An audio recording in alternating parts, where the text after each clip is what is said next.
So I'm on behalf of Let's Talk Vero and Irina Wolfley and her son Jonathan Buckley. It's my pleasure to welcome all of you here tonight. Irina is the young lady over here to the left.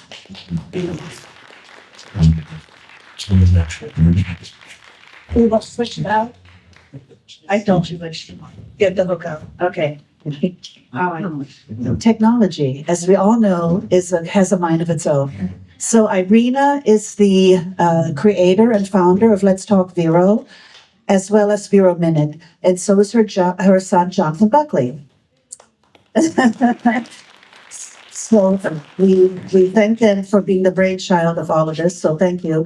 And I'd also like to give a shout out to our sponsors or our partners. Obviously, we couldn't do it without them.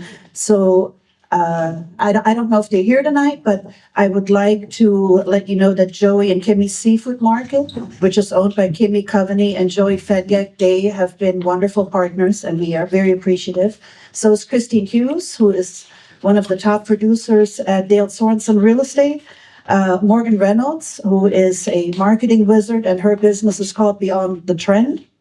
Mr. Dingwall, Austin Dingwall, he's a local architect, and his firm is called Dingwall Architecture. And last but certainly not least, this young man in the back, you, Chris Cronin. He is our photographer, and he is creative enough to put these videos together that then Irina posts of our meetings here. So we thank them as well. And now it's my treat to introduce you also to Oscar Sales. So Oscar is the director of marketing, marketing director of marketing it's the same, for Riverside Theater. And he's been with the theater now for 20 years. And, you started in French, yeah. Yeah, I thought you only looked like 30-ish. So if you've never been to this facility or this theater, you should know that you're sitting in the largest small town nonprofit theater in the state of Florida. Right? Yes. So this is really a wonderful local organization. They generate about $12 million of revenues per year, which is amazing. And they employ about 100 local residents, and then have about 200 artists come through during the season. And so Oscar kind of helps make all this happen. And tell them a little bit about the show coming up. Well, on your tables or on your chairs, you have a little flyer on the first show of the season, which is A Gentleman's Guide to Love and Murder. It is the Tony Award winning Best Musical, and it won a ton of different awards. And the premise really is, picture this, Edwardian England, 1909. You are a lowly clerk, and you just found out that you are heir to a royal title and wealth and fame. The only problem is there are 8 heirs ahead of you. So the theater is gracious enough to raffle off 2 sets of tickets for 2 that you may use anytime while the show is in production. And the production runs from the January 9th through February 1st. Okay, great. So, Bobby, why don't you pick one lucky duck? And let's see, and it's a blank piece of paper. Let's try it again. Have to be flexible. Wait, that's my name. Oh, okay. Oh, and Connie Cameron. Okay, she is regretting she didn't come. All right, pick another name. Okay. All right. Kathleen Camilli. Okay. And that's Aaron Bowles. He's not here, but I heard. Here we go. Okay. So 2 tickets for you, and then let me have Mr. Zimmerman. Why don't you pick your name? Yeah. Please. Thank you. I don't, that's the same last name. I don't think she's here. Let's try it again. So you try to do something nice and then people don't. No good deed goes unpunished. No good deed goes unpunished. All right, Shane Smollett. Yes.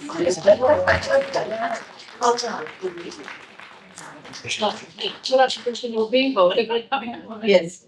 Shane is the director of Windsor, which should be the fourth city in New River County. And then, I will introduce our panel to you in a minute. Esther baking here in the light, and I will introduce them to you in just a hot minute.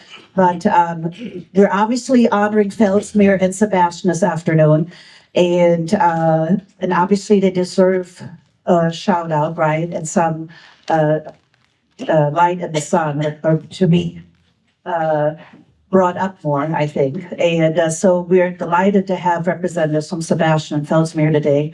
And Susan Adams, who's the young lady in the middle, she just gave me this T-shirt. These are like collector's items. Every year they make special T-shirts for the Frog Leg Festival. Now, these are hot ticket. They have them framed, each one of them, at her restaurant. And my kids always order these after each Frog Leg Festival. And my daughter last year was so upset that her order wasn't filled. Because as Susan says, these are hot tickets and they sell out right away. So if you want a T-shirt, you have to come the first day to the Frog Leg Festival, which is January 15th, but we'll tell you a little bit more about it. So hopefully this person is here to get this cute vintage Frog Leg Festival T-shirt. Hi, Linda. Okay, David Cunningham. Oh, there you go. I think you look stunning in that. You're welcome. Okay. We went to the Festival And let me introduce our panel to you, and then we'll tell you a little bit more about Fellsmere and Sebastian. So this gentleman here is Armando. He is the city manager of Fellsmere. Armando Martinez. This beautiful young lady next to him is the mayor of Fellsmere. This is Jessica Salgado. Thank you. Susan Adams, who is the county commissioner for District 1, and she represents Fellsmere and Sebastian. The good-looking guy next to her is John Coutinho. And he's the mayor of Vero Beach. And the gentleman next to John is Monty Falls. He's the CEO of the city. So he's the city manager. He's still in good shape, but it cost him all of his hair. So 20 years, right? At least. But I know he's been working for the city for 35 years. And I know you're a professional engineer, and I know you did the engineering department. So he is a wonderful resource for all of us because he has so much institutional knowledge. So thank you so much for joining us tonight. We really appreciate your time.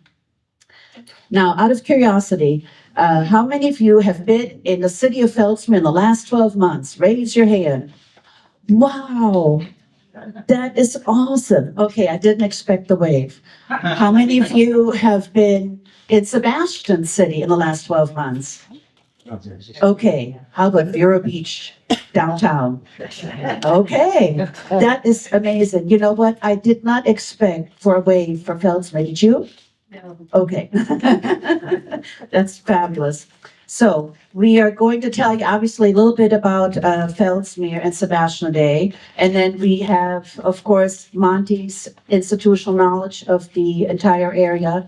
And then John Coutinho as well from our city. So now, what do you think is the largest city in the county? Size. Fellsmere.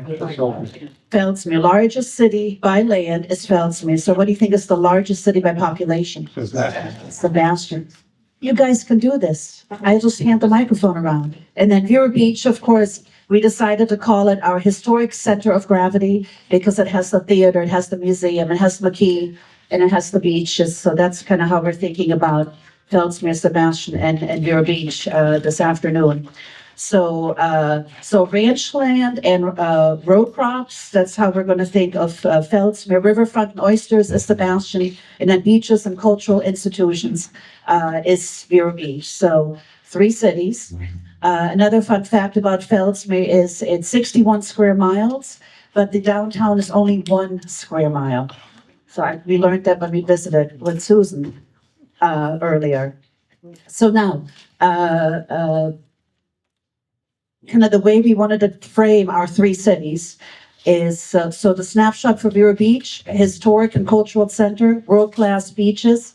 Our population in Vero Beach is about 17,000. And as I mentioned, we've got the theater, the museum, and McKee Garden. Now, if you're wondering, if you don't live in the city of Vero Beach, Sebastian, and Fellsmere, where do you live? You live in Indian River County. So it's simply then run by county commissioners such as Susan Adams. Then for Sebastian, as you know, it has 27,000 people, 3 miles of riverfront. I think probably the landmark there is probably Captain Hiram's. He's been there longer. I've lived here long enough to tell you that before Captain Hiram's, there was just a Maryland shrimp guy that had a little booth that was maybe twice the size of this podium, and he sold the best Maryland style shrimp. And it was just him and his hut on that entire property that starts as you turn on that road that leads you to Hiram's, all the way past Hiram's. There was nothing. There was just this Maryland shrimp guy and a couple of other little places. I know you remember, right? There was not much happening until Tom Collins started Captain Hiram's. Sebastian just annexed 4,000 acres near the Sebastian River, which is the Graves property, which is citrus or was citrus. Then for Fellsmere, a little snapshot. As you now know, it's the largest city geographically. 22,000 acres of undeveloped land, which has been designated for future mixed use, which means residential, commercial, and industrial. And the other fun fact Susan shared with us that Fellsmere has the highest millage rate, i.e. tax rate, but it has the lowest city budget in the county. Maybe you guys need to visit with the guys on the left here. Fellsmere, like I said, row crops and aquaculture, has about 5,000 residents. It's home to Stick Marsh. I don't know if you've ever heard of Stick Marsh. It's a nationally recognized birding destination with about 200 plus acres. And then as I think you know, Sebastian is trying to make its mark in oyster and aquaculture as well. In terms of demographics, Fellsmere, about 75 to 80% is Hispanic and shaped by agricultural migration starting in the 1960s. So now there's second and third generation families that live in Fellsmere. And it's probably the youngest city in Indian River County. The median age is 32. So they're spring chickens. The average, I think the rest of us, the average age is like 60 in the county. And so that community obviously supports large scale agriculture for us here in the county.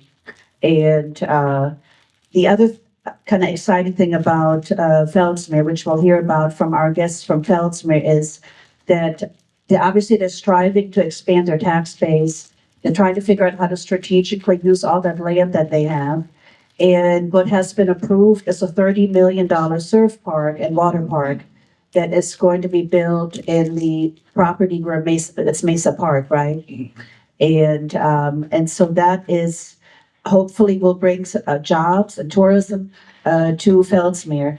And if you ever go to Disney World, I don't know if you're going to do it unless you have little kids with you, but on your way to Disney World, right off I-4 is a surf park, very similar to what they plan to build in Fellsmere. And then last but not least, let me tell you about Fellsmere's signature event, which is the Frog Leg Festival. And that was the t-shirt, this gentleman, thank you. And if you go on the back of the t-shirt, you see lots of little frogs. So they put a little frog in the back of every t-shirt for every year they've had it. Okay, now and they started in 1991. So I went to my first Frog Leg Festival in 1992 because now I had a little critter. My oldest was born in May of 91. So you look for entertainment when you live in Indian River County. And we hit all the festivals, all the fairs. Frog Leg Festival started in 1992 all the way until the last child said, you know what, Mom, we got to find other things to do. So, but Susan's mom founded the Frog Leg Festival, which is awesome. And she said her mom's a pistol. She's 78 years old, right? 75. Don't tell her I made her older. Oh my God. Okay. Don't tell her I did that. So, but her mom started it, and she does a lot of traveling. She's coming back into town just to run this for this year. So it has returned over $2 million to the city since she started it, and 300,000 just last year alone. And it's known for the highly collectible T-shirt that you are now the proud owner of, and it owns 2 Guinness World Records. Okay, so here we go. Most frog legs served in one business day. Okay, that could, if you play trivia, that could be a good trivia question. And the number 2 Guinness World Record is largest frog leg festival in the world. So you got trouble. And it's from January 15th to January 18th. And if you want a T-shirt, like Susan says, you got to show up on the 15th. They're a hot ticket. So that's kind of a snapshot of Fellsmere and Sebastian, etc., and what we want to talk about. If you haven't joined us before, by the way, how many of you are here tonight for the first time? Well, we thank you so much for coming. Thank you. Usually at the end, I like to see a young person. You're like averaging the age down. This is really good. My kids failed on me tonight. So, that's okay. They actually had other things to do that was just as important. So I lost my train of thought when I saw a young person here. So, he's your intern. Oh, that's awesome. Okay, well, you have a wonderful 16. Okay, high school. All right. It's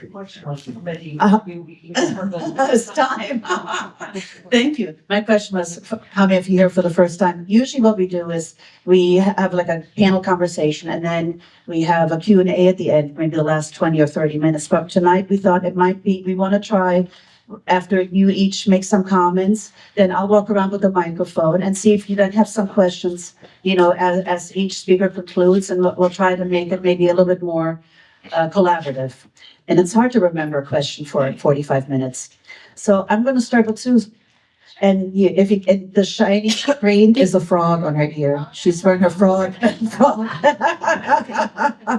These are her. I did wear my hat. I have many frog accoutrements. Yes. So if you want to see some of them, tune into the commission meeting next Okay. Tuesday. Now, were you born in Fellsmere? I was not. Okay, but I read you lived there really your Yes. whole life, right? Yes, we moved to Fellsmere when I was like 2 or 3. Right. So I know you lived on a farm north of Fellsmere. Yes, ma'am. And I know you are a Seminole. You went to Florida State. I did. Yes, she has. But I know I'm in Gator country, so I have to be careful. I know. We'll have to talk about that. Yeah. So she has a Bachelor of Science degree in marketing, and she also is a lawyer. She has a JD, that's Juris Doctorate degree, also from the Florida State Law School. So go Notes. Yes, ma'am. My husband got his law degree from FSU as well. Smart man. So we'll discuss that afterwards. No? All right. So, but I'd love for you just to maybe start us off with, what's it like to live in Fellsmere? I know you run a business there. It's called Marsh Landing, and it has great food. If you like fried green tomatoes, it's a go-to. And there is a frog festival room where they have all the T-shirts framed and the 2 certificates that shows the Guinness World Record. So, but tell us, like, what you would like for us to kind of take away Fellsmere, growing up there, living there, and what we can do for you. Sure. So, growing up in Fellsmere, and I'll be honest, I'm 47, so I've been here a long time, and I've seen a lot of things change. When I was growing up, we live on the north side of town up by C-54, and there was like 2 miles before anybody else from town to us. And now, those have filled in and little ranchettes and those types of things. It used to be everybody would go to the dump on Saturday, and that's where you found out what was happening in town because everybody else was there at the dump. It's like a thing in a small town. Which sounds weird, I know, but you got to go where the people are to find out what's happening in town. And you got to know if the gossip is about you, because if it's not, you got away with whatever it is that you did. But 512 at that point was, I know it's a 2-lane road to 95, but it was a 2-lane road all the way to Sebastian. We used to have to go to Roseland to get our groceries. That was the closest grocery store. We were very excited when the Publix opened up at 510 and 512, weren't we? But you go to town on the weekend to do your errands, and by town I mean Sebastian. Everybody knows everybody in Fellsmere, and if you don't, then you're a new person. If you don't call the gas station in town the Zippy Mart, then we know you're not from Fellsmere, because years ago it used to be a Zippy Mart, but it hasn't been a Zippy Mart in like 20 years. But if you still refer to it as a Zippy Mart, then we know you're original. That's our secret code. When I was growing up, I had to go to Vero Beach High School for 1 year, and then they opened the new high school, and I ended up graduating there. I'm part of that first graduating class, but that was an hour bus ride. An hour bus ride when you were, a freshman in high school, without cell phones, without earbuds. We all talked, and it was a fun time and that kind of thing, but I don't think people understand the concept of how far away sometimes we are from the resources. And Fellsmere, until the GO line started coming out there, was cut off from the rest of the county from a service delivery perspective. It still is to an extent, but there's a lot more interest in coming to Fellsmere and serving that population, which is fantastic. But just to kind of bring this a little bit full circle, that's how the Frog Lake Festival started, because we had to take care of our own.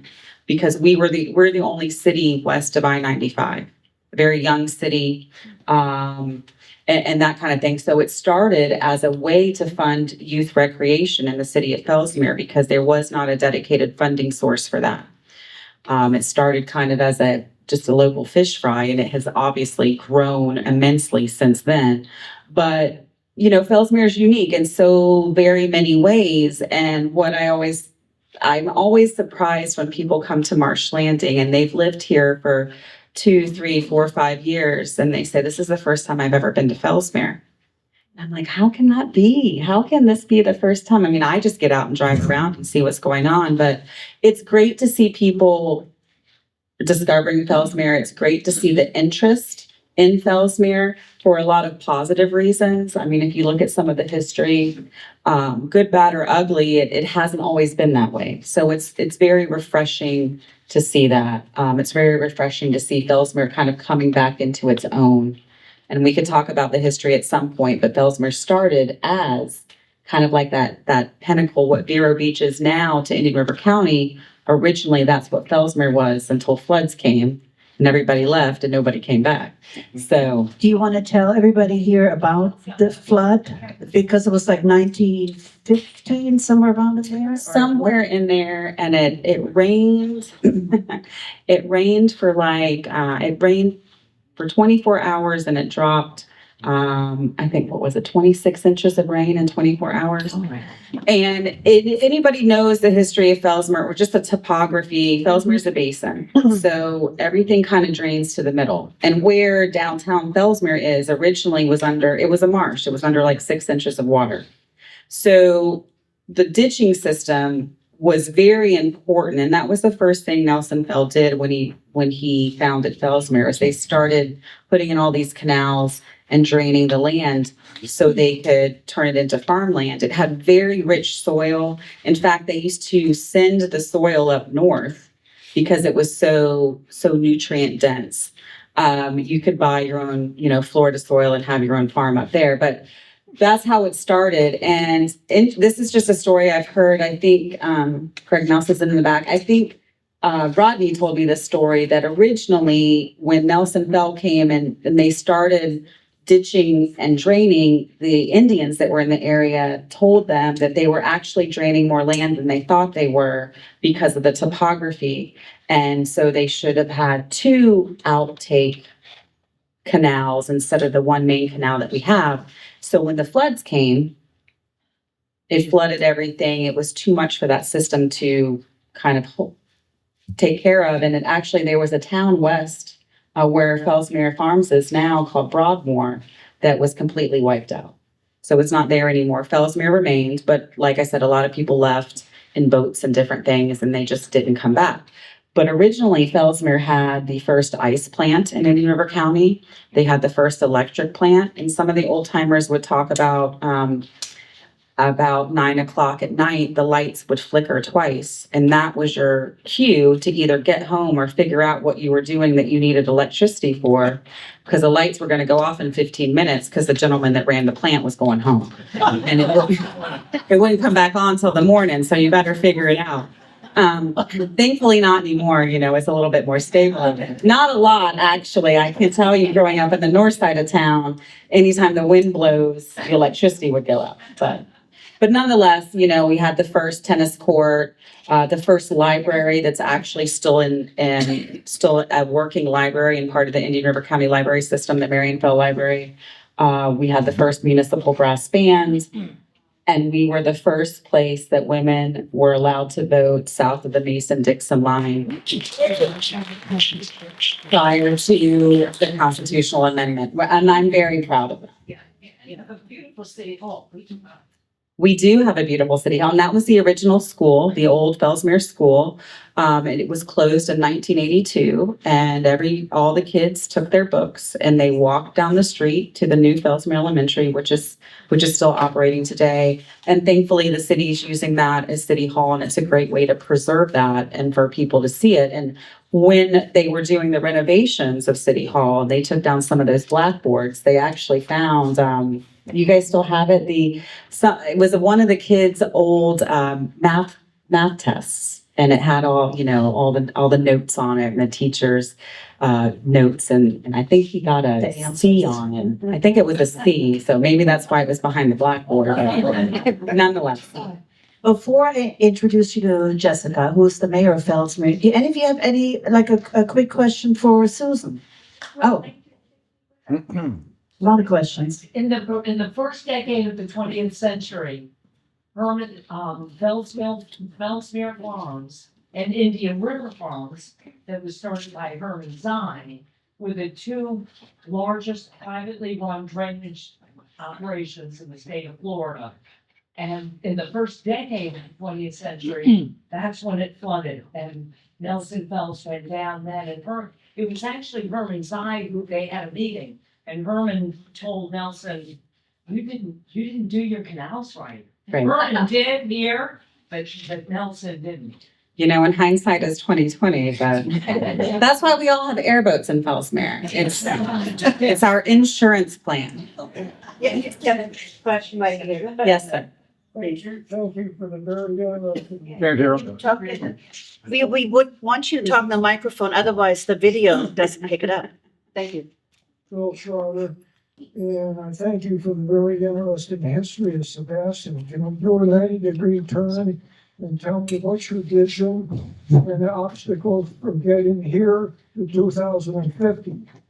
Given the 50% increase in population predicted for the county in the next 10 or 15 years, we've got dramatic changes here. And I wonder what are the biggest obstacles in your way and what's your vision for 25 years out? So, I think to answer your question, let's look back 50 years and see the changes that have happened from that point to here. And then we can talk about the changes that will happen in the next 25 to 50 years. And I think they're always tied to infrastructure and service delivery. If you don't have the proper infrastructure to handle the population or to handle the land use, just like we were talking about the flooding or the flood, then you're setting yourself up for failure. So I think what is most important as we talk about the future and we talk about growth is we have to ensure that the infrastructure is in place in conjunction with that growth.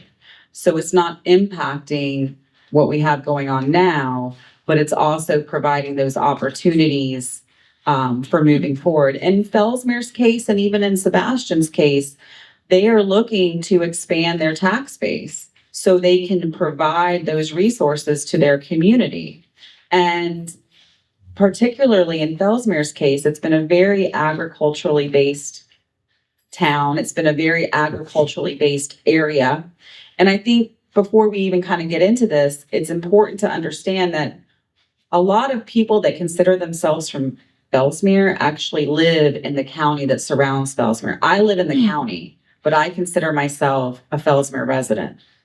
And there's a very strong, sometimes good and bad, there's a very strong commitment to that identity of being from Fellsmere. Anybody west of I-95 in the North County considers themselves from Fellsmere.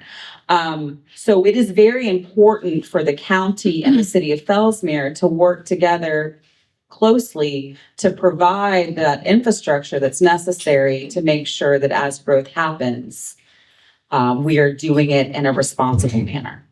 I don't know if that answers your question. I probably went down a rabbit hole, The but county's got a 9-kilometer rocket speed advance. It's published ever, something better than your line. Huge comment.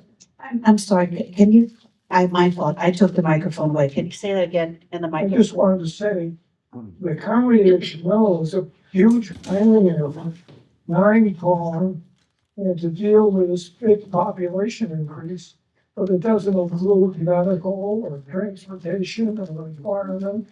These things are gonna affect all of us, all those things.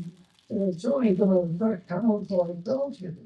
I don't disagree with you. And I think that's kind of why we're here tonight is to talk about that shared vision and to talk about what the future does look like. And the one thing I will say is we are very lucky in Indian River County that our cities and our county commission and our elected officials across the board have a very good working relationship.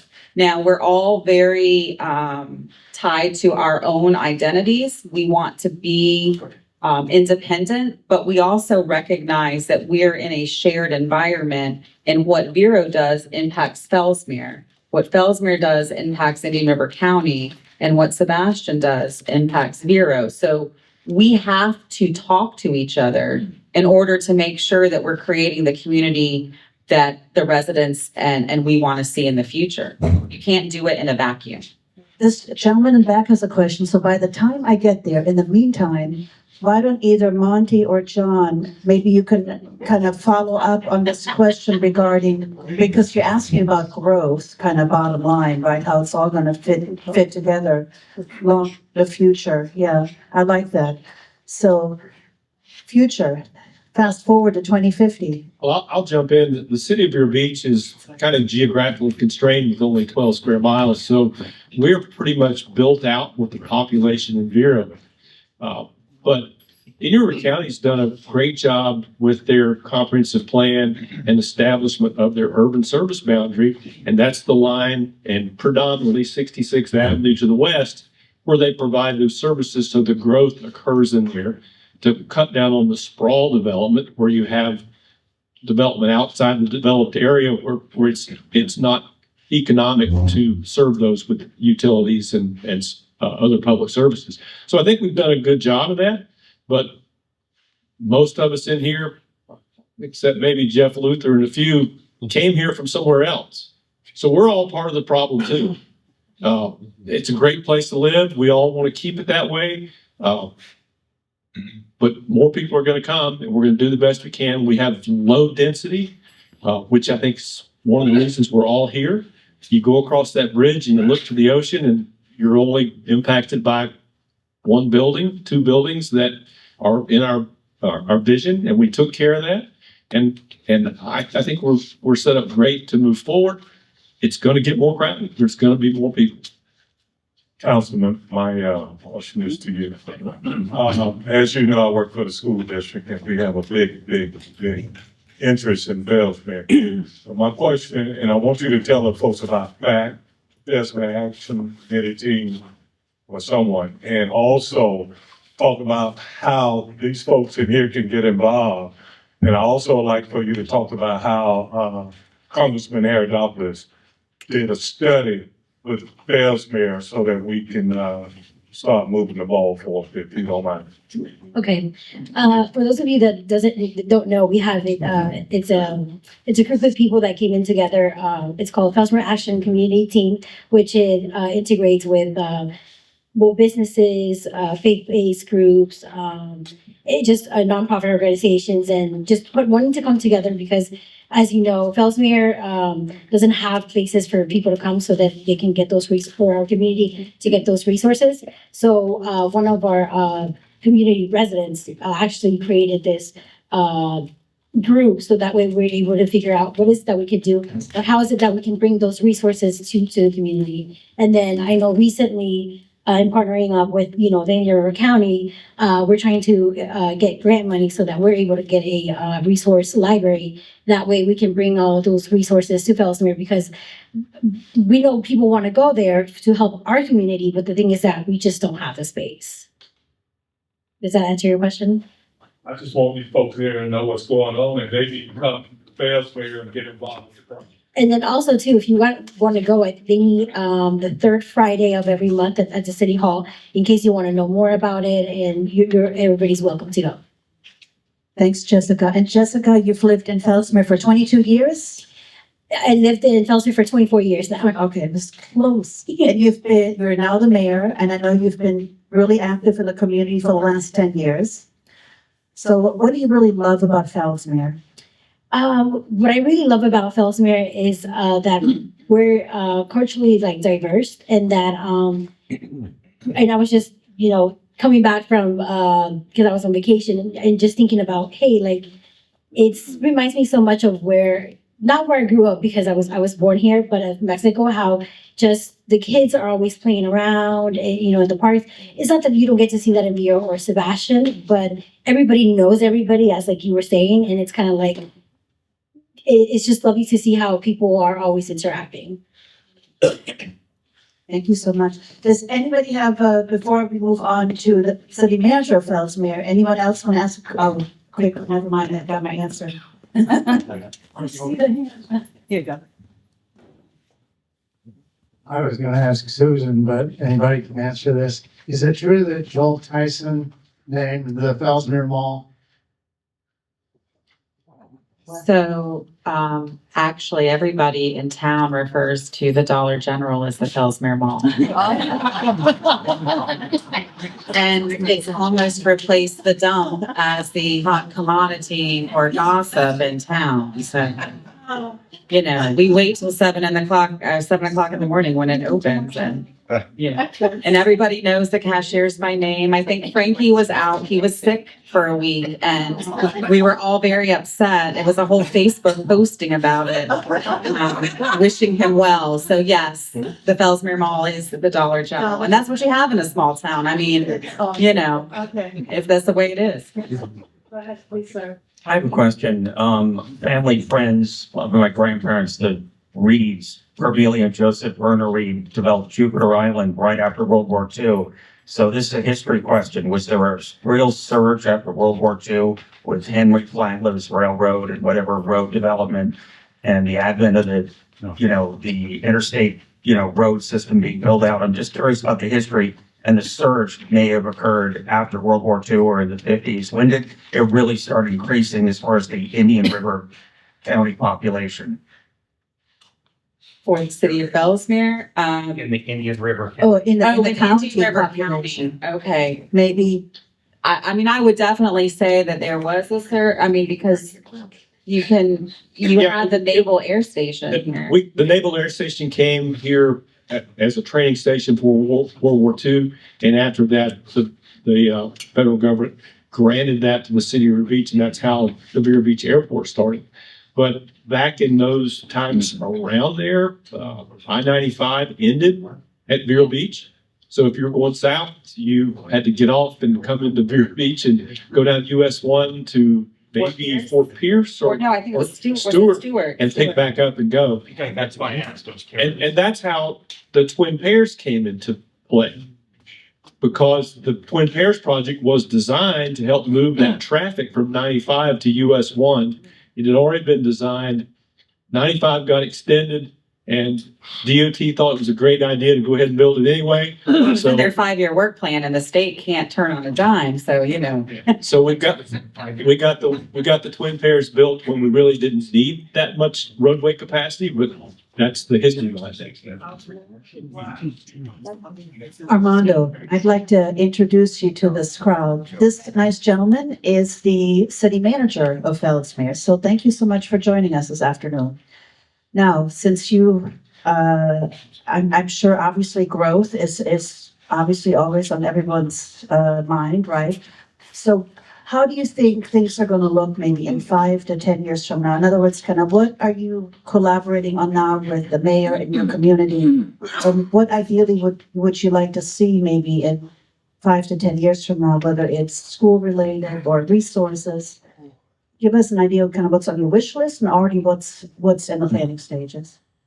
Thank you so much for having us here, and it's my pleasure to meet all of you. I just want to say that it's a pleasure to work in Indian River County. I have over 32 years public service. Tell the gentleman in the red shirt I started at 10 too. And I will. I've been accepted, and the partnership and the cohesiveness that I've seen among our public officials and my other city managers, Monty, and everyone else that I've met with has been great. So we got a great team here. With that said, it's a multifaceted answer. So I have a community that pretty much is afraid of change, and they're afraid of growth. And it's my job to educate them that there is a way forward with growth that's not going to change the lifestyle. For example, one of the slogans of one of the persons that was running for office recently in the last election is "Keep Fellsmere, Fellsmere." So what I've done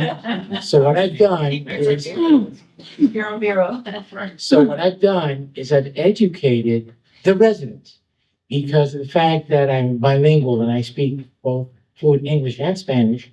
I've been able to tell them, keep Fellsmere, Fellsmere to me means keep our community here, keep our culture here, keep the people that are here, keep their children wanting to stay here, but providing them a better living environment with paved roads, infrastructure, and all the things that people want in their town.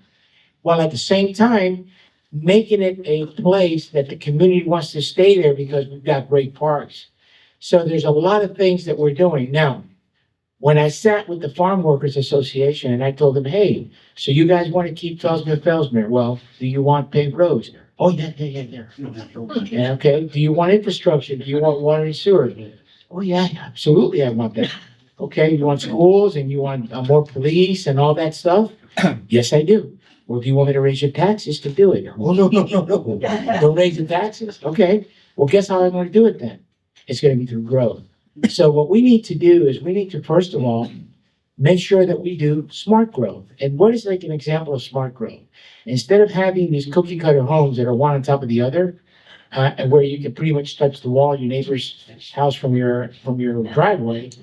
Well, what's wrong with growth where we have like 1 to 1 acre homes? Maybe some homes are equestrian homes.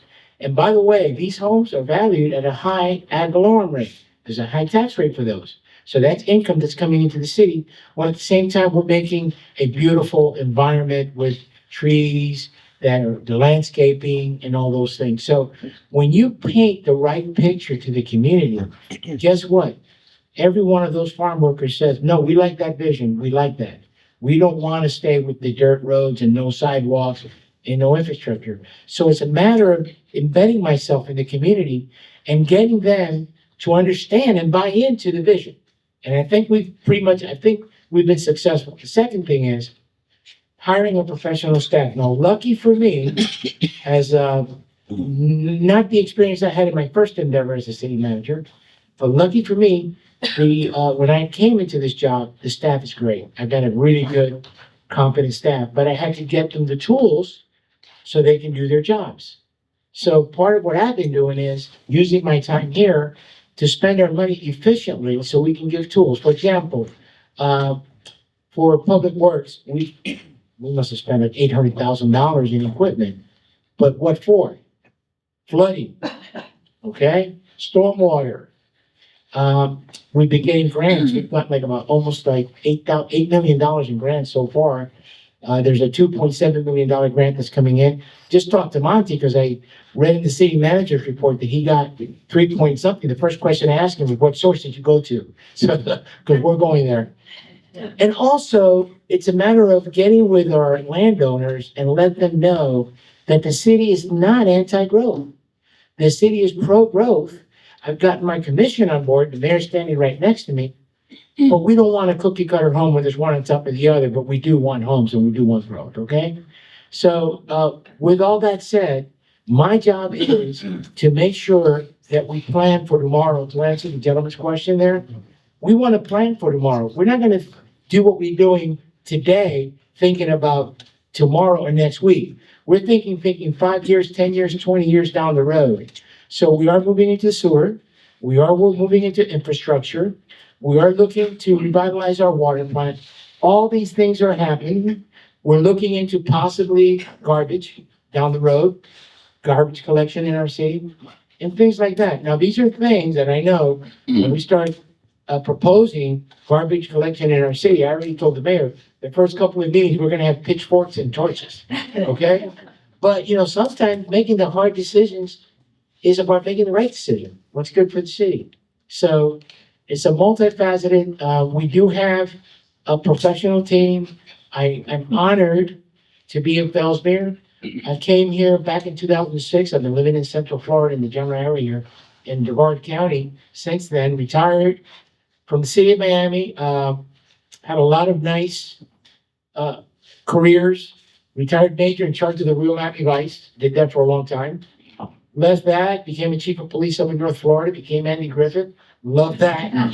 Love that job. As a matter of fact, I'll tell you a story, if I may. I got that job because I had all this narcotics Miami Vice experience. And the guy that was the interim police chief was a guy that used to be an assistant chief in Hollywood. And I'm riding with him, and he's going to show me the narcotics problem in that town. So I'm riding with him, and I had a little pad with me, and I had put it in the side of his car. And he says, okay, we're driving up on it now. So I went to get my pad, got my pen, I was going to start writing down addresses, and he goes to me, so what do you think? Well, no, did we pass it? He goes, yeah, it's those two houses over there. That's the narcotics problem. No problem. Within a week, there was no more narcotics problem.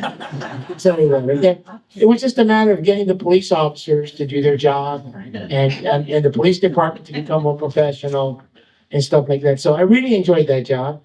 But because I was so good at it, I got promoted to be their city manager. And then I got to learn every aspect of every department. It was a full functioning city: water, sewer, community development. Annexed 87,000 acres, rewrote the comprehensive plan in-house. That was the largest annexation in the history of the state of Florida at that time. And we became the largest city geographically, like Fellsmere, at that time. But after 6 or 7 years, I outgrew my welcome, as most city managers do. Monty will tell you, Monty is a dinosaur. He's been here for 6 years. And I said, well, you broke my record. You broke my record. So the commission changed. It was time for me to go, and I retired. I retired from that job. I still have good contact with the mayor and a lot of the people up there. We still talk. I still get emails from them wishing me a Happy New Year and Merry Christmas and all that. Very nice job. But that job gave me a great foundation. Because one thing is to learn things in theory and I do have the college degree, by the way. I have a bachelor's in public administration, plus 32 years running different departments. I have ran a $135 million budget in my division alone in Miami. So it gave me hands-on, roll the sleeves up, get under the hood and fix it. And you can't buy that.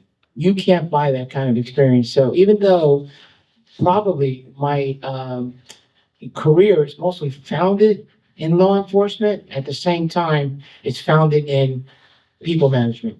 And if you're a good people manager and you know how to treat your employees and you know how to get the tools and mentor them and provide them the guidance that they need, and you have overwhelming, here's something that's very hard to find sometimes, common sense, because I'll take somebody with a load of common sense over somebody with 5 degrees, and I can tell you another story about something that happened with that. It really helps us out. So I'm happy to be here. When I moved up here, and I was living in Malabar, we drove down Babcock and found Fellsmere and became in love with it. Back in 2006, I've been coming to Giuseppe's and all the places in Fellsmere with my wife. And then, lo and behold, I became their city manager. Never would I have thought that I was going to be blessed with this job. And I love the job, I love the people, and I love Indian River County. Thank you. Oh, John. Oh, yeah, oh, yes. Have you had your microphone, so it's on the video. Thank you. Can you tell us what you're doing to stimulate growth in the business sector? All right, so one of the things that we are planning for it, and that is a very good question and something that I discussed with the board. We need to get people to come into Fellsmere so our downtown businesses don't suffer. So here's one idea. One of the things that I've negotiated with a developer is to build a sports complex. Now, for 12 years, I was retired and became a little league coach for my grandson. And now, fortunately for us and for me, he's going to probably get a scholarship to some college. He's in high school and now grew me. So I had to find another job and decided to put my hat back in the work market and got this job. Okay. So, I did notice that when we were involved in travel ball and we started a league up in Brevard County, travel ball is something that when you do a tournament, for example, each tournament brings about 8 to 9 teams. Okay. Each team has about 12 players. Each player has about an average family of 3 to 4 people. These are people that I had to buy a fifth wheel because I was going to a travel ball tournament every other weekend, spending like $400 or $500 in hotel and $200 or $300 in restaurants. So I finally decided, you know what? If I buy a travel trailer, we can cook there and we can live there while we're at the place and maybe spend like $200. So I bought a travel trailer and started going to all the tournaments with my grandson and his team and with my family. And then I noticed all the other people that were there. And these were people that were eating in the restaurants, renting the hotels, and spending money. So one of the ideas, just to give one, I don't want to hog everybody's time here, is we're looking at building a sports complex, which we are negotiating with a developer that's bringing a development, which is very nice. I can't discuss it yet because it's something that's a non-disclosure right now. That developer is going to provide us with this sports complex, and that's going to be phase 1 of that project, which is part of what we're going to put in the developer's agreement, along with streetscaping for our downtown and stuff. So think of it. Now I got on a Monday through Friday, X amount of people coming every weekend to shop and eat at our restaurants, and at the same time, we're going to have this beautiful streetscape, okay? Where now when people come, they're going to think of Fellsmere as small town America, beautiful Norman Rockwell type buildings, okay? With these beautiful ice cream shops and stuff, okay? That's how we're going to bring development back and help our business grow. That's just one idea. There's many others that we have in the books. Thank you. Thank you so much. And great questions. And we're still doing good on time. So, John. Well, I couldn't help when I listened to his story, I thought of you because I think you have some of the similar issues. No, actually, ours are totally different. Totally different issues. You want to share with us what's different? Sure. Okay. Everybody here talks about growth, but the issue with Vero Beach is we're not growing. Again, we're physically constrained from growth. So all the growth that's been talked about on this side, we end up managing. Okay. So what's going to happen here, and I'm not against growth, but you understand that all these developments are going to happen. You know, a generation from now, Fellsmere will be the biggest city, both geographically and population-wise, because it's just kind of a fait accompli based on what their plans are, and if they execute well, you know, all the factors of growth. But the issue and the challenge that our city has, and I don't know how many people here are actually from the city or actually believe they're from the city, which is another story. So the city cannot grow. So we can't grow ourselves out of the revenue issue. No matter what happens in Tallahassee, we'd have alarm taxes. There's another discussion. But we can't grow ourselves from a revenue standpoint out of by annexing property and building homes. We can't grow ourselves out. Our challenge is that because we're the county seat, and no offense to anybody from any other places here, we have the best beaches. We have all the cultural establishments just by organic growth end up in the city. And we're not even going to count what's going to happen potentially at Three Corners. So people come here from all over the county. They traverse across Vero Beach to go to our beaches, to use our facilities, to go to the theater, to go to the museum. You know, the museum's going to make it's $100 million plus expansion of the museum, and they're doing that because of their commitment to the community, but also there's a need. Where we're standing here, you know, they're in they call it back of the house expansion now, but they're going to be expanding the front of the house, and they're going to expand everything that's in front here within the next 3 to 5 years. And this is changing. And we have to supply the infrastructure support, the public safety support, the quality of life support when all these people who don't live here, who don't pay taxes here, come into our city to use our facilities. And that's our biggest challenge, is doing that and being fair to our citizens. Because we shoulder the burden of supporting everybody else's growth. Because whether it's in Fellsmere or Sebastian or in the county, like that down in the proximity of the Oswald interchange, where do you think those people are going to the beach? Good or bad, 2 bridges happen to be in our city. So they're going to cross, they're either going to go to South Beach and then they're going to go the two beaches, because our beaches have things for families to do. They're not located up, they're not isolated with, you have to go out. After once you go to the beach, you want to go do something else, you now have to pack yourself back in the car and drive somewhere. So people gravitate here for the recreation part. I don't know, county commission is sitting to my right, so here we go. We have the best boat launching ramps. In fact, we have the only 2 that you can launch a good-sized boat out of into the lagoon. So if you're a boater, where are you going to go launch your boat? You can't launch it anyplace else except there's a parts. One in Sebastian. So, okay, that's more traffic coming over our bridges into our city that we have to manage. And we have to manage the boat ramps. We have to maintain the boat ramps. We have to maintain the park. We have to maintain everything here.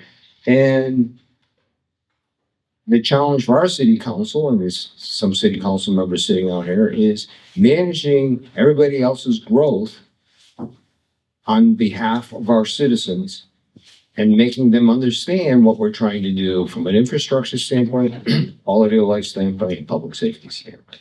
And that, I think, is the biggest challenge we have going forward. Never mind, and trying to work with the county and trying to work with the other cities based on their care abouts, but what our key care about is, and trying to explain ourselves to our county commissioners that we're going to need relief in the future. And they may not believe that, but we will. Yeah, we will have to get relief in the future from the county in one way, shape, or form. Because the vast number of people using our facilities are not from our city. And then that And you can, by geo mapping, you can find it and find that out. And I think that's our biggest challenge, managing the whole county's growth, being who we are and how we do it in the future. If I can just, that is a question and an issue that is not unique to Vero Beach. And it's something that has come up historically, time over time.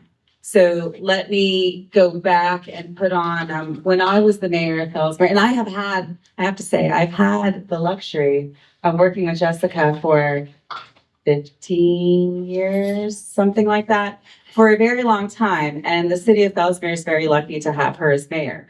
When I was with the city, it was when we did one of the large scale annexations, the 18,000 acre annexation. We were both part of that. And at the time, the city of Sebastian was very concerned for the same reasons that Mayor Patugno just said. They were very concerned that our residents were going to come use their boat ramps, that they were going to come use their Walmart, and then their residents weren't going to be able to use their recreational resources, their infrastructure, all those things. So what happened? They sued us. City of Sebastian sued the city of Fellsmere.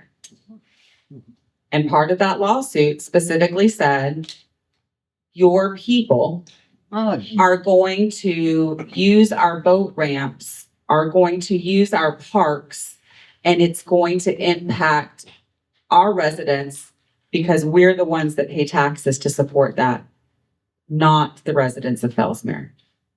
And I don't disagree with that concept at just, in the black and white aspect of that.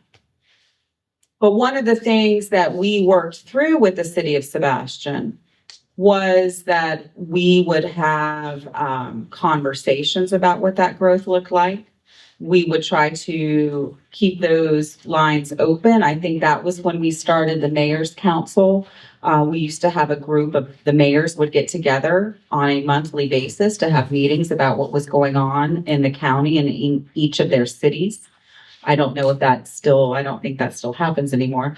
But that grew out of that fear of growth.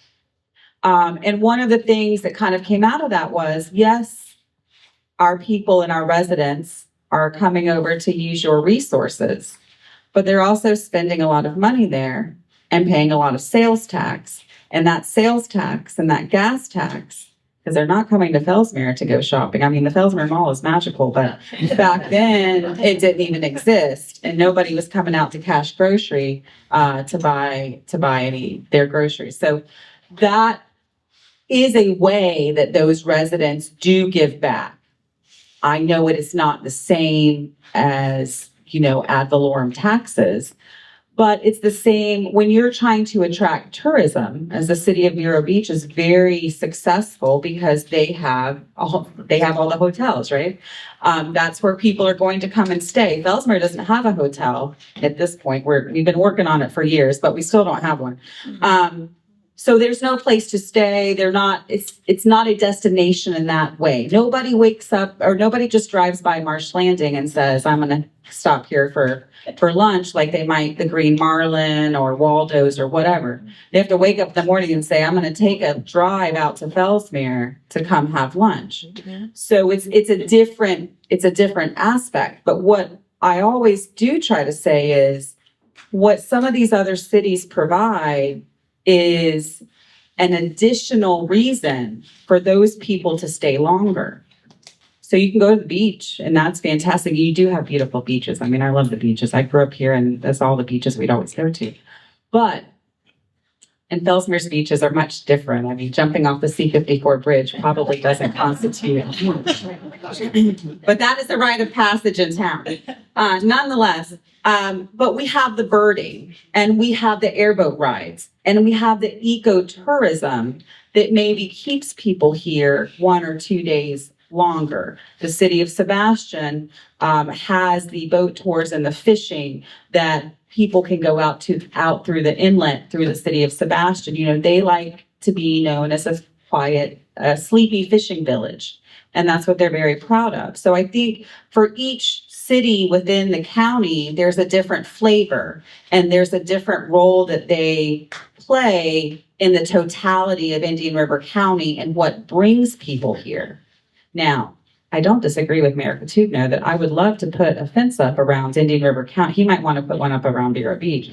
I would like to put one up around Indian River County and maybe even Fellsmere and keep people out. You know, you can only get in if you know the secret password. But that apparently is precluded to us by statute. We can't do that. But nonetheless, you know, we've been discovered.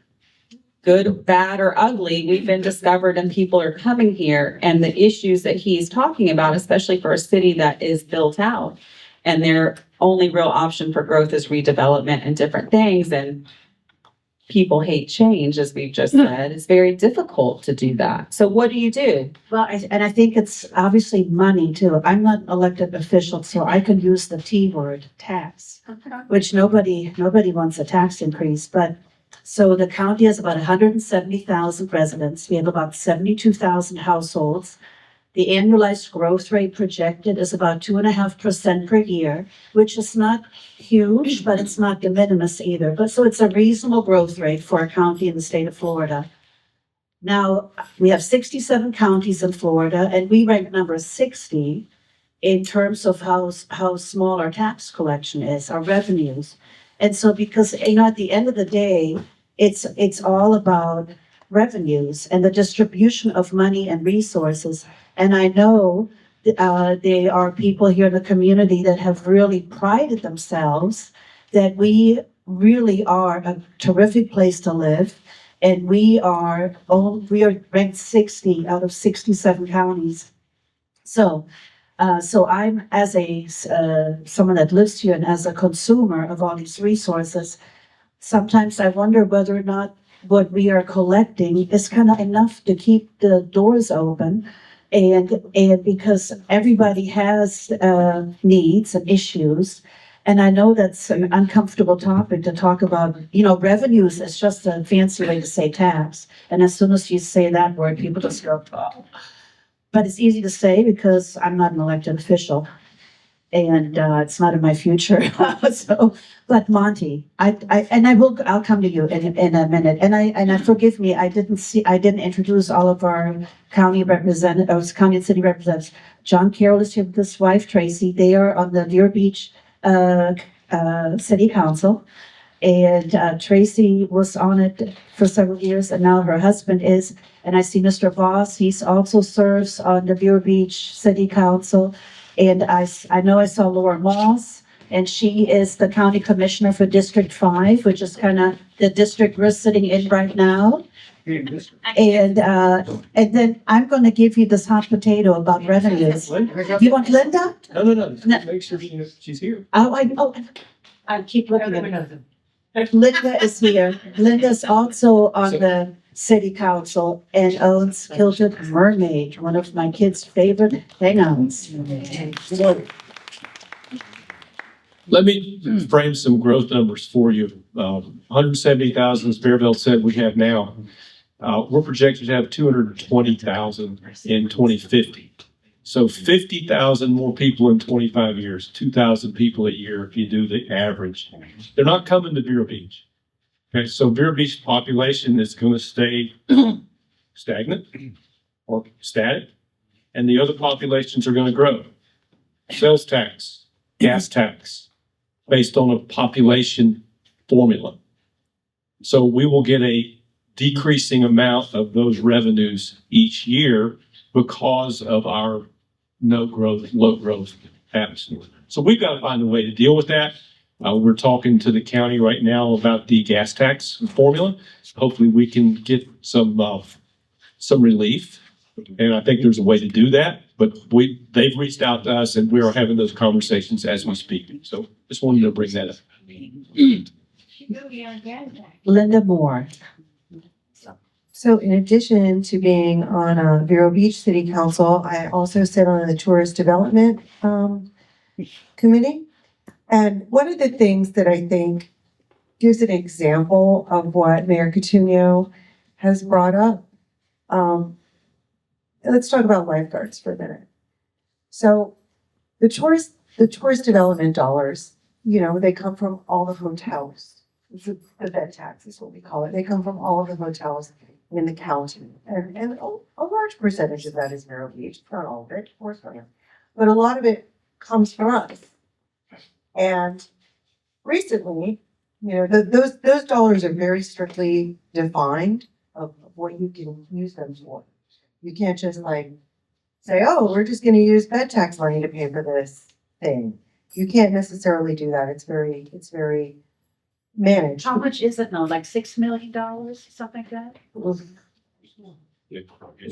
Right. Yeah. But recently, the state of Florida said that it is permissible for tourist tax dollars to be used for lifeguards.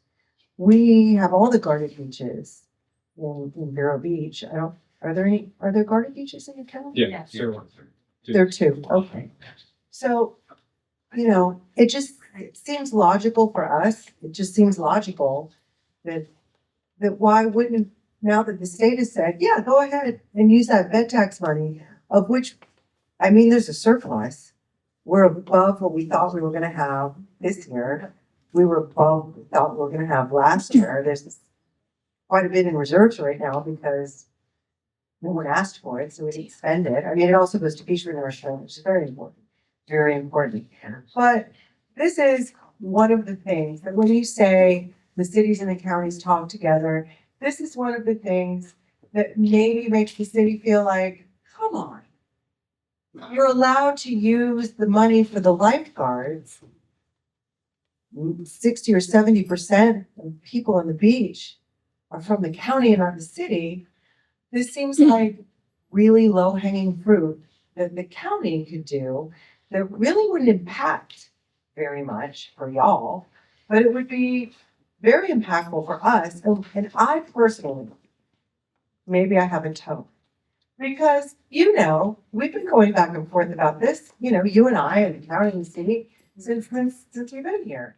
And I don't really get it. I don't really get it. Is there a question in that? Yeah, why can't we use bed tax money for the lifeguards? That's my question. Sure. So, two things or a couple of things.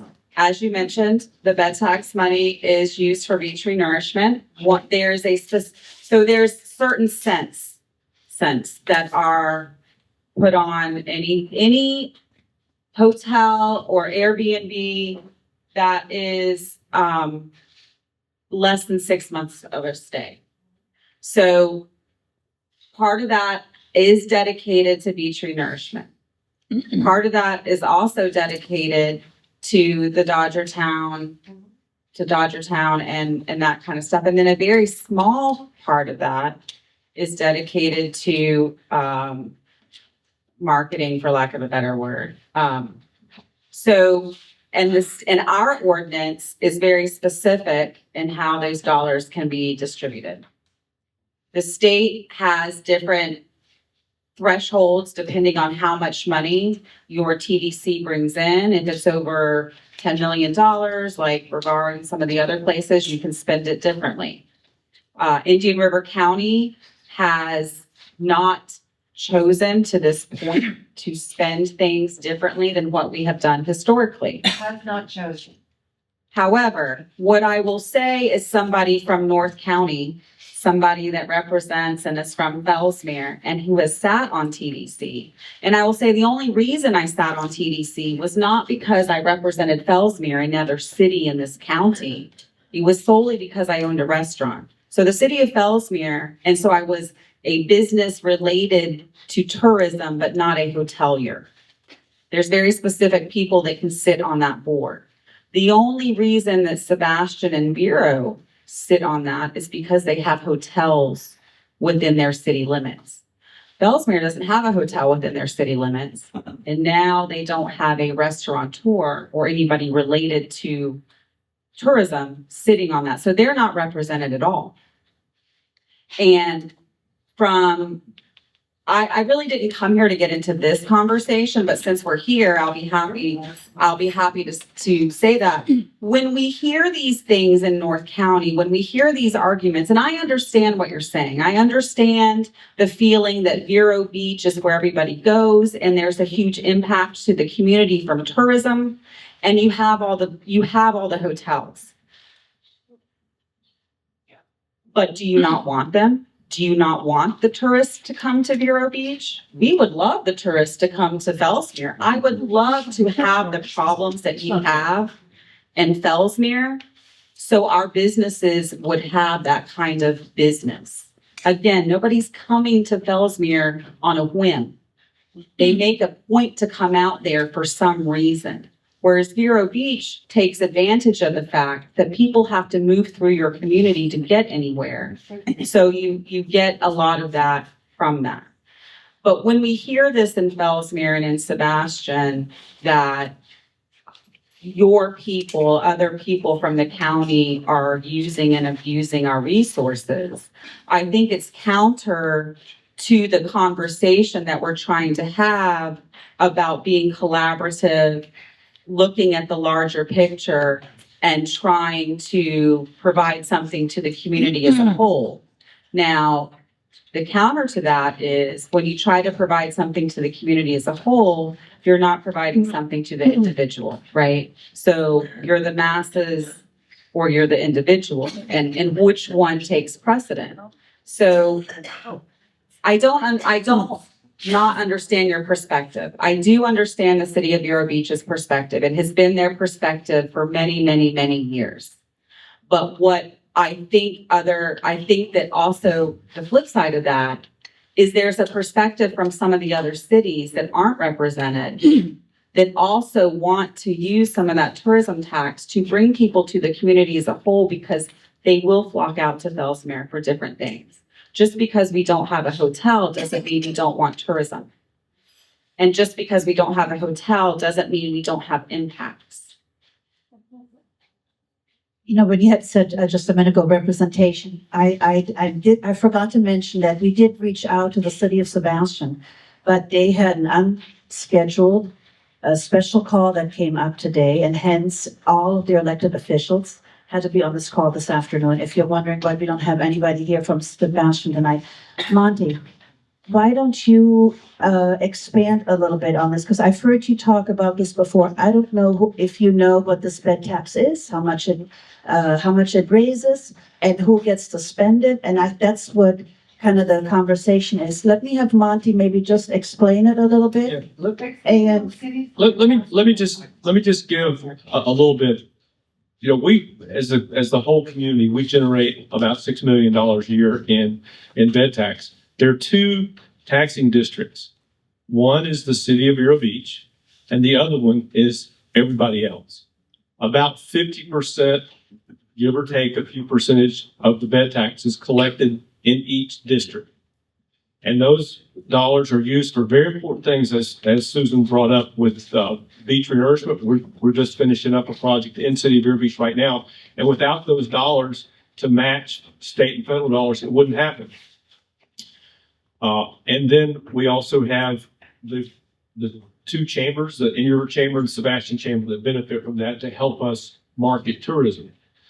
But right now, the leftover money, I think, is what we're talking about. And that money is allocated to people that come before the Tourist Development Commission and make a case for why my project or program should be funded with that money.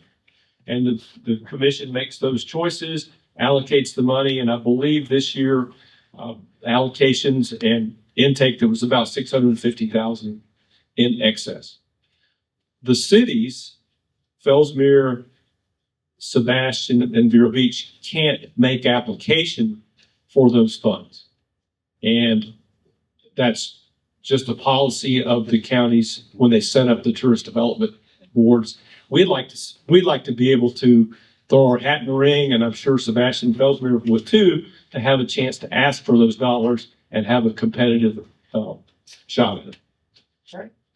is there any way to change legislation to have more of this kumbaya moment rather than now? Well, the state allows that, but there are just a couple places around the state that don't allow municipalities to apply for it. And we're one of those. We're one of those two, three. One of those few. Few. Okay, and there's no way, there's not a workaround, as they say.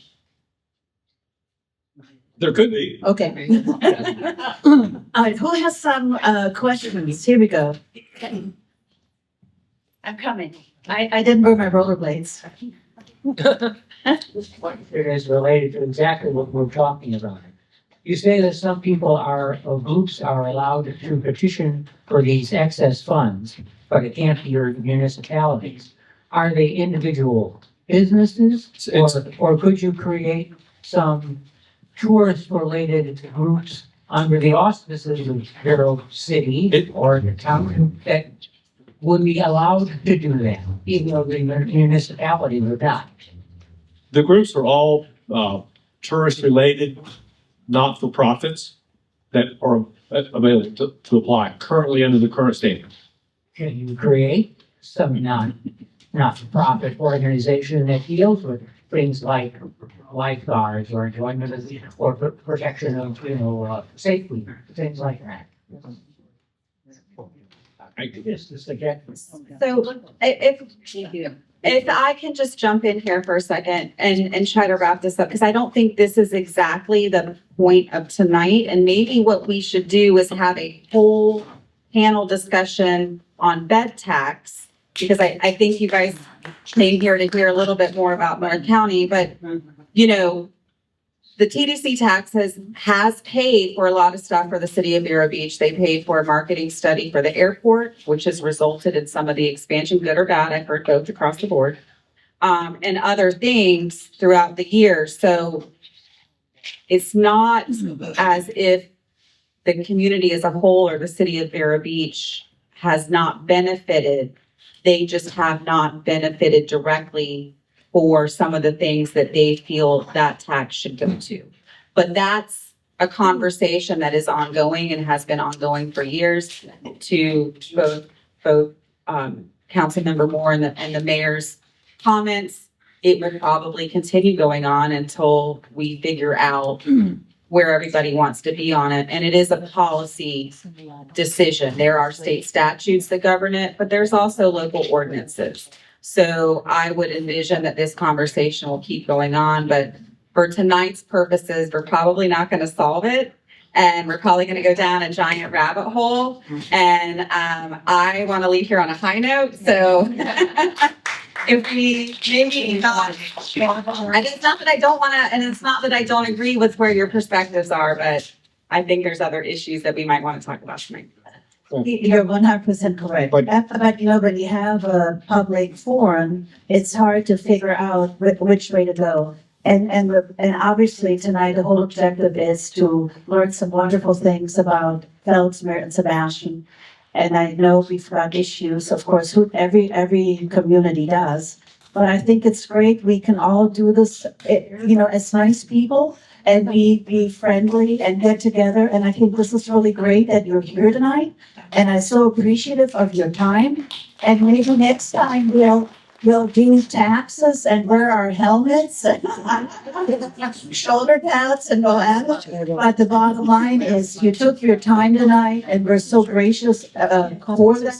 And do any of you want to have like a kumbaya comment for us? This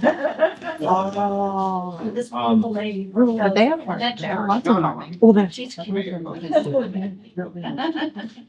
just want to say thank you for the opportunity, for being here. And I hope that you guys do go to the event festival.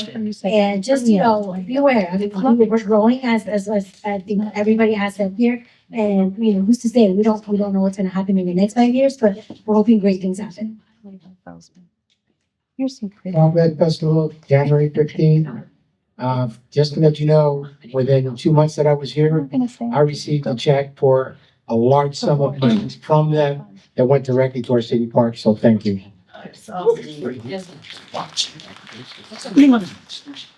Yeah, if you've never had a frog leg, juicy chicken, and then they also have gator bites. chewy chicken. And then, of course, Mr. Petunio, a happy note to leave us on. No, I just think that when we have forums like this, we're able to have discussions and have transparency of what is the concerns of the county or the municipalities. And I think that's the important thing, because if you don't, if you don't really plan, if you just want things to remain the same and you don't plan for things that are changing, then things will never get, will never get changed, and directions will never become different. And I think when the other municipalities are talking about growth, this municipality, the city of Vero Beach, is thinking of it totally different. Because our situation, our care abouts are different. And I think that's part of the diversification of the community and the county that we live in, but that's also the reality of life.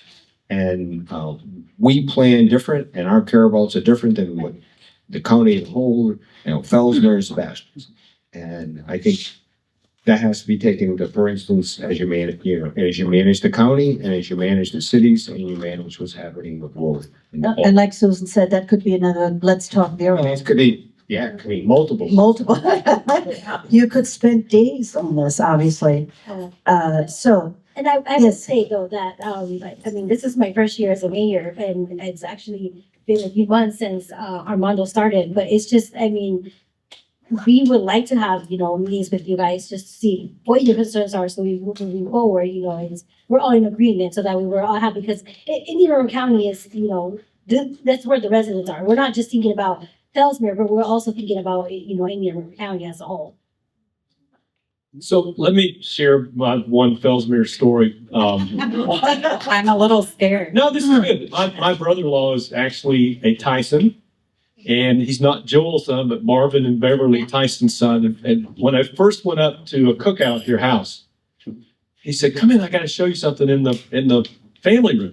And I go in there, and there is a stack of deer antlers that Wilfred and Jeff Luther, if he's still here, and I couldn't have reached around together, and they were taller than my head. And he said, "These were all from here." So, I mean, it was just it was a wilderness back then, what do you call that room in your restaurant that has all the stuffed heads? It's a lot, like a lot of creatures are hanging on the walls. So that's, yes, okay. Trophy room, but The trophy room. people bring us things at Marshall. So the stuff hanging on the wall, we haven't purchased it. It's not, like Cracker Barrel where it comes in. Right. We're bringing, it's Made in it Fellsmere. is taxidermy that is from the residents of Fellsmere. It's historic artifacts that's from the residents of Fellsmere. And one of the things that we've always prided ourselves on at Marsh Landing is being a little bit of a museum as well as a restaurant. We tell that story of Fellsmere. We have in the tables are all the old newspapers, the St. Lucie Tribune when we were back when we were St. Lucie County. You can hear about Miss Jones, who went down to the ferry in Sebastian to pick up her sister-in-law from her trip to New York, and how great the steam engine. I mean, all the stuff they used to write is fascinating. Like, I wish the newspaper did that today. But again, people would bring us stuff, and they bring it, the wives eventually, this is what happens. I'll tell you the secret. I'll end with this. What eventually happens is all these guys have gone out hunting all these years, and they put everything up in the house, right? And then the wives decide that they're tired of it and they're going to redecorate, because now at this point in their life, they don't care and it's their way or no way, and the guys can go. So the guys, being smart, say, "Sure, honey, whatever you want, a beach house and my taxidermy doesn't fit in, I'll take it down." But being guys, they can't get rid of it because there's stories that they have to tell all their friends about it. So they bring it to us. We hang it on the wall. They bring their friends in and show them, you know, their big buck or their big elk or whatever. The wives are happy, the marriage is stable, and the community continues to exist. So that's how we get it.